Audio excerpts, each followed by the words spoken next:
So maybe let's just talk about some of the things that you do in your life today, things that make you happy, that bring you joy. You can talk about your grandkids, your children, you know, talk about your pine needle baskets, and just tell, like, you know, just sort of like you're telling us about yourself and who you are today.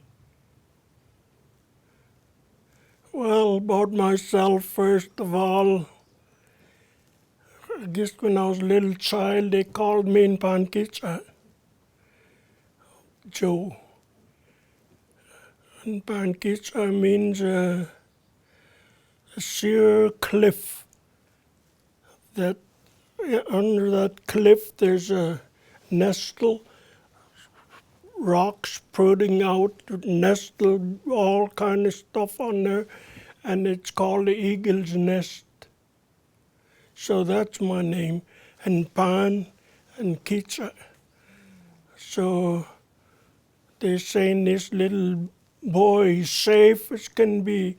Nothing can get him from the top, nothing can get him from the bottom, because the cliff is like this.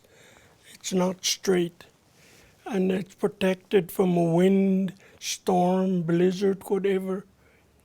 So I'm supposed to be a safe little child, but it didn't turn out that way. My life was very brutal in terms of natural things. You have been hurt, I've been having close calls. It's a wonder I'm sitting here today with you folks. What close calls I've had been gone, but I don't mention that in my stories or anything. It's very close. Like when I first got with my wife Caroline, we had a little child, Joanne, and I got lost up Baldy, and it's December, 3 feet of snow, not one match, nothing to keep me warm, and I survived 1 night and 2 days, and it's because of the fog. An old man warned me, Chief Old Manuel, don't go, if you go on top of that mountain, don't go to that high extra mountain. It's like, he calls it like in Europe, the castles. You know how they make them frightening shows? He said, don't go up there. Like a crazy fool, I was chasing a bunch of deer. They went up there and I went up there. Sky blue, not a speck of a cloud. All of a sudden, clouds come upon us, and there is just fog, and that fog smells. I never did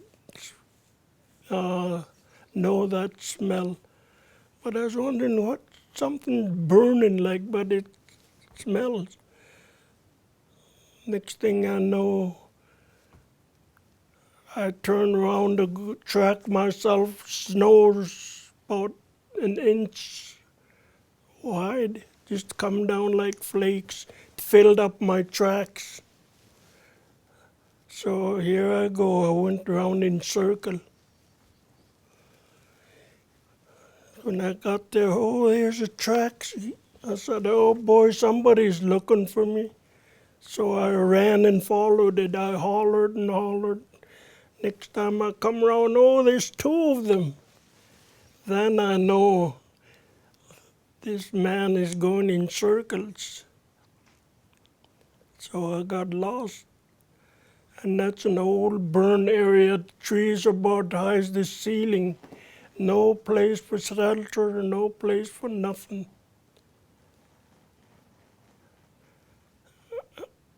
Yes, awesome. Do you need water or anything? No. And we're rolling. Okay. Yep, so you want to talk about... Okay, I want to talk about a little bit of a residential school survivor, myself, my wife. And it's 10 months to be in school, in residential school, 2 months to be home on your holidays. But I try to this day, I don't know who's running my life then, because when we come home, our parents are gone. We seem to me we're not allowed to come and get out with the children at the church here. So we made sure we got off in town and were separated. Myself and my brother, we got separated. Everyone else of my sister and brothers get separated. It carried on and carried on. It seemed like I lost who I was. One day, all of a sudden, here's riders coming to close by where we live. And it was Indian people. I could say about 7, 9 riders, hollering, singing, laughing. And really got me thinking, hey, I know those riders. I know who they are. When I was a smaller kid, I remember them. So when they passed by, we had a neighbor, Swedish people, lived in an old house next to us, and they had 3 little boys. They're blonde with speckled face.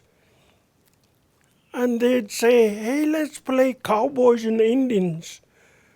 Oh, okay. They'd run into the chicken house, get some feathers from the old chickens, put it on their head. We're going to be the Indians. And us poor little Indians would turn out to be cowboys. And we chase one another around the house, hooping it up. And I remember that very well. And then it comes down to myself that, hey, I'm an Indian. Because I look at my skin and I'm from the school. Everybody in school was Indian. So I'm the Indian. How come I'm wearing a little cowboy hat, chasing around these feathered little white kids? So anyhow, that's part of the life. I sure missed coming to the res, and somehow we couldn't. Through that, the imagination I had, I wanted to be a cowboy. Gee, how I craved to be a cowboy. Finally, my old uncle found us. My old uncle did the first roadblock I've ever known. Because when the big truck was coming before it reached Summerland, we come over top of a little hill. Here's a wagon. Old team blocking the road. And this man, the staff, our driver, he's the staff like the boss. He said, you have to move over. No. He said, I want 2 boys. He named them. At first, the driver, he was hesitant. I don't think they're on here. I want 2 boys. Then, he peeked like that. There's one of them. So I climbed out and I jumped, and that driver said, you can't jump. You're heading to Penticton. I ran, I jumped on the wagon, I recognized them. They're my kawa. And my other brother jumped off, we got on, turned the wagon and went clip, clop down the paved road. And this truck came down. That's how I got connection with my own people. And he can't hardly speak English. He's a genuine grassroots traditional person, medicine man. And I used to ride these horses, but they're skinny and old. They're about 20, 30 years old. And I kept telling them I want a young horse, I want a young horse. Finally, I got to live with her mom up Sheep Creek. And his husband's really, he's quite a cowboy. Teached us more about riding. Finally, he told me, you're always riding an old horse. You want a young horse? Oh, sure, sure. She gave me a little 3-year-old. But you break it yourself, which I did. See, I was so proud, but he was an ugly old jughead horse. Big head, big feet, hairy legs. But to me, I thought I had a thoroughbred horse, the best in the world. It couldn't run to save its life, but I thought I had something.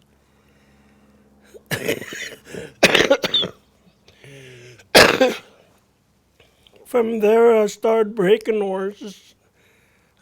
Turned 16, the Peach Festival and the rodeo here. My wife Caroline remembers.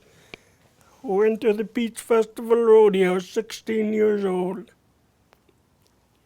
And the rodeo, it was 6 o'clock and 2 o'clock in the afternoon, 6 o'clock in the evening. I don't know nothing about rodeo, but I was there all day. I didn't have a bite to eat. That's how much I loved the animals. The smell of them was good enough, that fed me. And dust, heat, because it's August.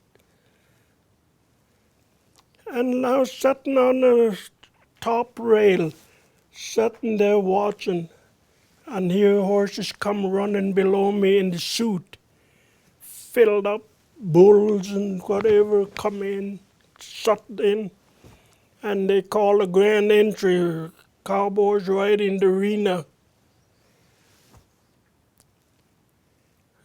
And this man, he's arena director, busy with the paper, come running back and forth, back and forth. In the meantime, the pickup man is Joe Kelsey. That's his stock from Tonasket, Washington. He said, Joe, come here. And I was perched on there like a chipmunk. And here comes Joe. What's the matter? He said, I can't get a rider on this horse. Nobody wants to ride him. Gee, that horse would rear up, kick, rear up. And I was sitting there, shaking when he's kicking. Finally, 4th time he come, he kept looking at me. He stopped. Hey, kid. I looked at him. You want to ride this horse? That's in the rodeo. I looked, oh, it was a big horse. I didn't say nothing. He ran over there, he ran back. Hey, kid, can you ride him? You'll get $5. Holy man, that's money. Sure. Well, I'll get you a rigging. I didn't know what rigging was. It's a green pea. So there's another fella coming, he's got a bareback rigging. I told him, what's a rigging? Right here. Oh, okay. He said, there's a bunch there.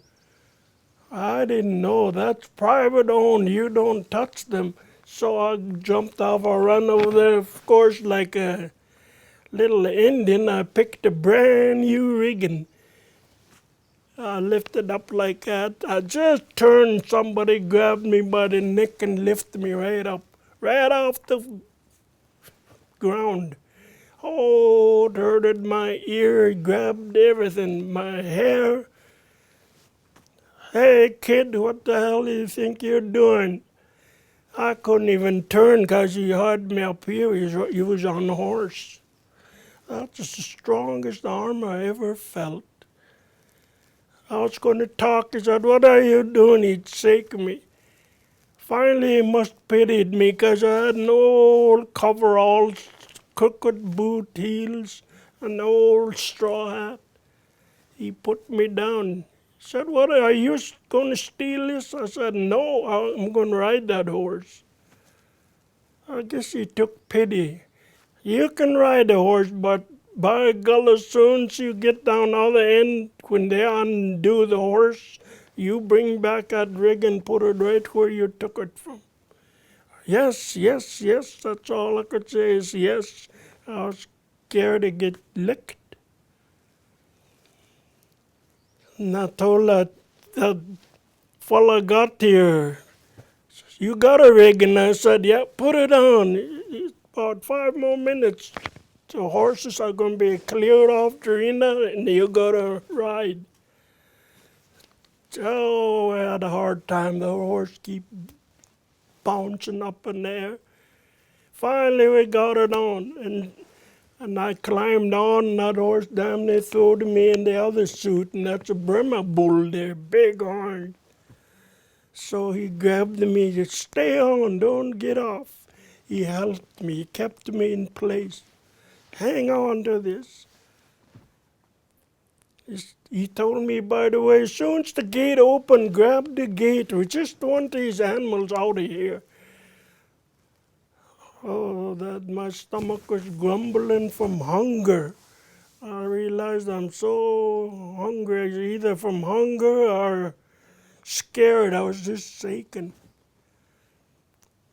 So all of a sudden, say, get on already, and the bell ring. The gates all swung open. Out we come.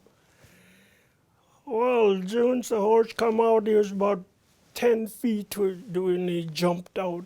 I didn't have a chance to grab the gate. And he took me for a ride, bucking his head off. For some reason, I stayed on all the way to the other end. And the horse ran, and I jumped for the gate on the other end they call catch pen. Soon as I jumped, well, the horse got over here, and here comes some bulls. So he ducked, and he hit my feet. Up in the air, I spin like that, and I land right by the gate. And he stepped on me on the forehead and right on my hands. But that didn't slow me, because I can hear them bulls grunting and bawling and the cowbells.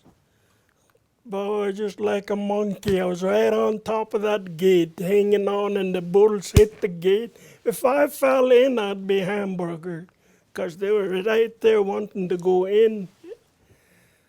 But I fell off on the inside, and I was safe. There's an alleyway. And I crawled out, and I couldn't breathe. I thought I was going to die for sure, die young.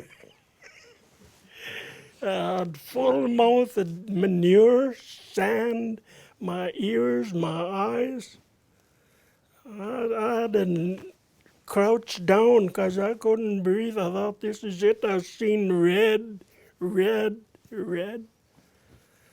And then up here's the grandstand. That's the way to ride 'em, cowboy. If they only know I was ready to keel over. They were hollering for me. That's a brave cowboy. Then I got better. I could breathe. Oh, that felt good. And I went long days course. I was shown off. I'm the rider that rode that horse. So people watch me through the aisle. I got over there, here's my $5. And when I was, that afternoon, when I was sitting there, oh, that little breeze, I could smell the hot dogs, hamburger, onions, oh man. I'd peek over there and them guys were cooking. By golly, I got my medicine. Soon as I got my $5, I'd run over there. What can I do for you? Oh, man, you're dirty.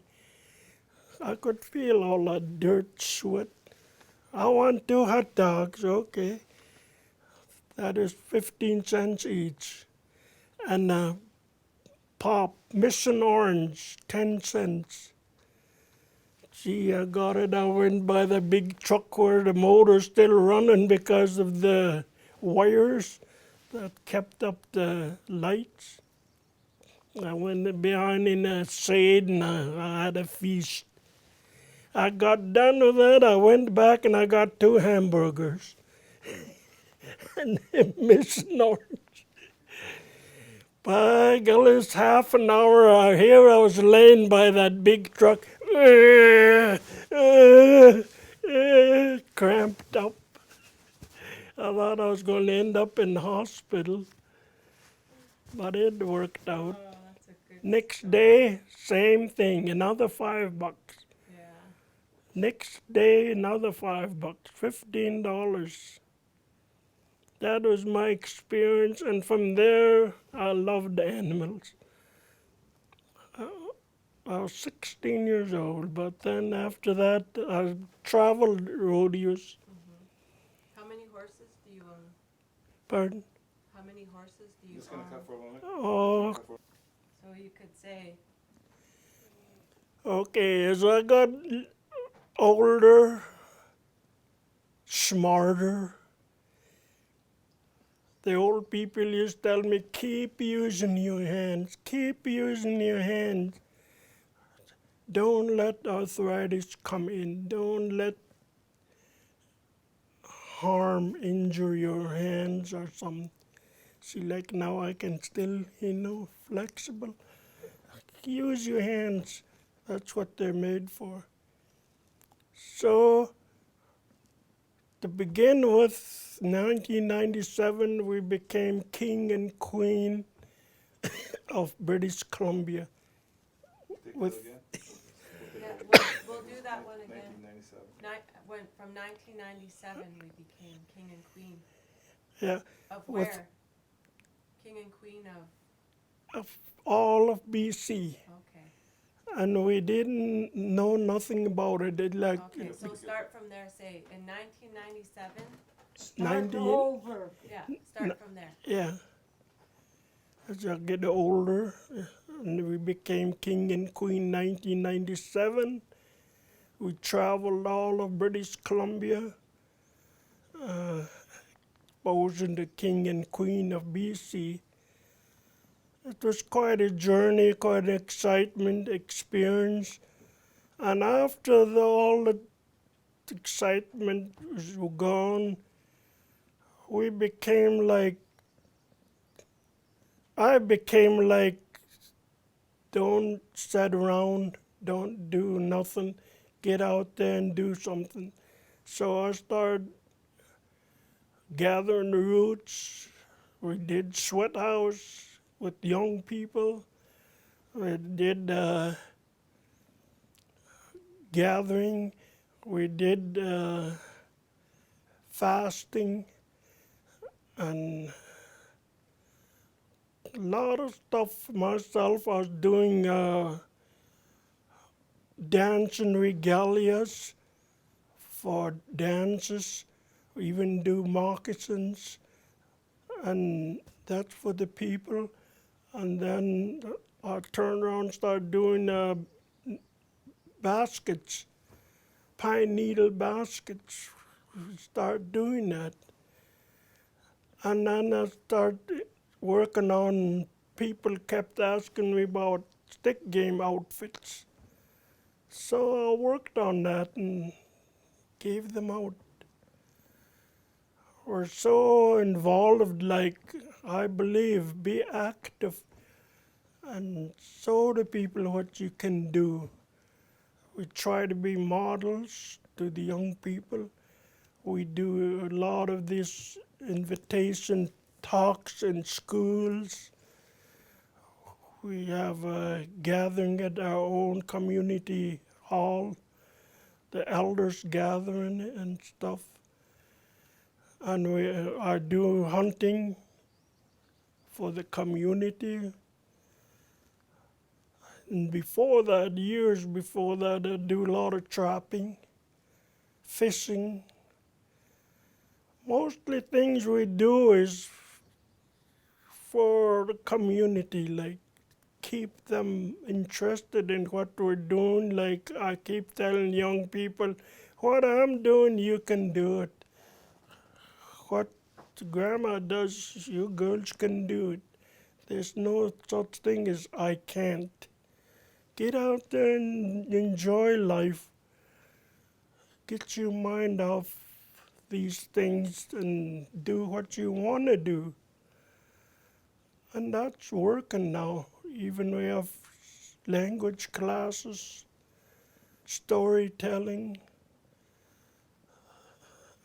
and all that stuff, and that helps a lot to the community. They need it. Cutting?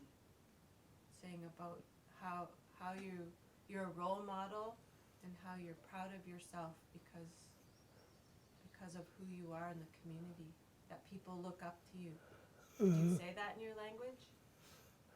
Dat was in Syilx. Yeah. In Syilx. You speak my language? Yeah. Yeah, it's through my kawa. He spoke nothing but our language, and it came back to me. And I got to know the language very well and the meaning of it. Language is a language, but there's a meaning to it. There's a feeling to it to offer. And that he taught me that. And most of that he taught me is in the sweat house. What I must do for my life. He said, what you want to be, you can be. You don't copy, someone else's lifestyle. You are who you are. And all that, and the feeling, even today, the feeling is so overwhelming. Like I'm saying, how come my people can't do it? It's there. You have to pick it up, share it, but then it's hard. It's hard. Maybe what we're trying to do is get, you know how your grandchildren, you're talking to your great-grandchildren. How can so? Yeah. Yeah, to be where I'm at is the culture. So I believe in so much is language, as a fluent language speaker, and the role model which people look up to us, and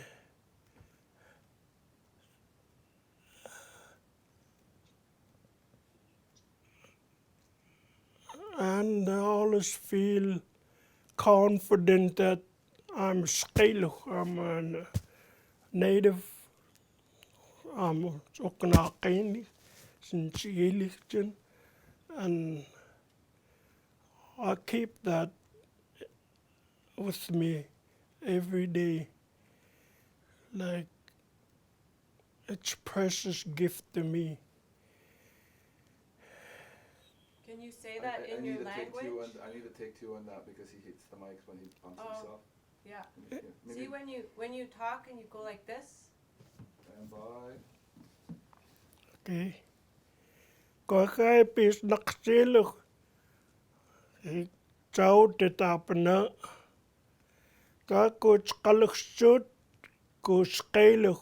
Ikimi ko khas. Ikimi ko chkulkwal. Ikisalmentum kon sleep. Lutpen kinehitek pelkamika. Atliheket me step a pepelal. Pain kulkoiltum stwana kailuchen. Ikimi khast. Enjoy lis pos.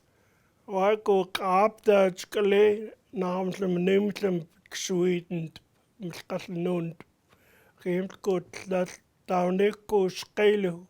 Ko Syilx ko Okanagan. No, just tell us what you said. Okay. No, that's, they want you to say, I'm Syilx. I did. You said? He wouldn't know what Oh, he could said. you?